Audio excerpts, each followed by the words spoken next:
I remember the first time I heard Eric Johnson. It was a Guitar Player magazine in 1986, and they used to give you a flexi disc every month. This one particular month, and it was a song called Cliffs of Dover from Austin City Limits in 1984. And that opening lick that he does,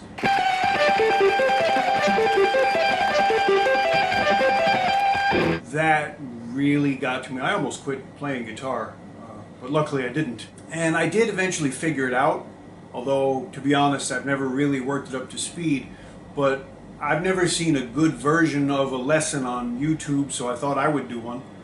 And I'll just try to point out a couple of things about it. And one of the reasons I really like this lick, and I teach it to pretty much all my students, is because it teaches you about hybrid picking, and it's something that, luckily, because you can kind of look at Eric Johnson and see how far you can take it, hopefully that's inspiring to people. And it's actually a very easy and simple lick to play. It's just, again, a good lick because it requires a lot of practice to get smooth. And I always tell my students the same thing, not that many of them listen. You really do have to play things slowly a whole bunch of times before you can play it fast.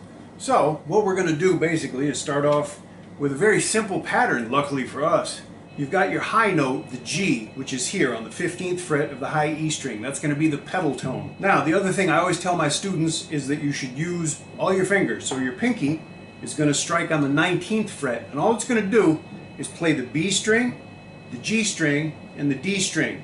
Those are not the names of the notes. The notes themselves are F sharp, D, and A. Your second finger is going to go in the opposite direction, but basically in a straight line as well, from the G to the C to the E. The hard part about this is going to be getting used to the hybrid picking.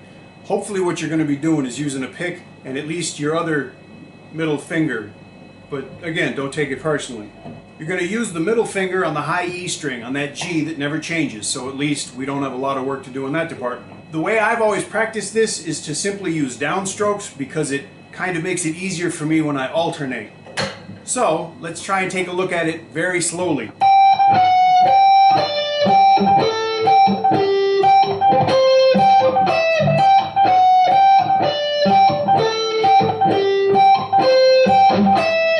And it just cycles around and around and around.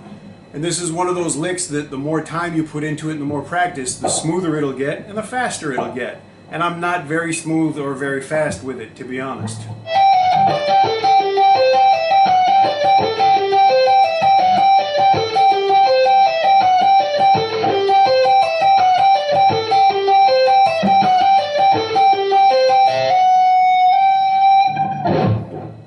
See, the real trick with making a mistake is to pretend that you meant to do it and then just finish on a note that sounds right.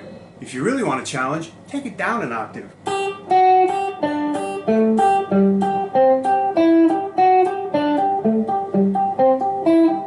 It's the same thing for this hand, and it's just a really good stretch for this one. And please, practice it slowly, take your time with it, and I promise it'll get better. I don't get better, but that's because I don't practice it enough.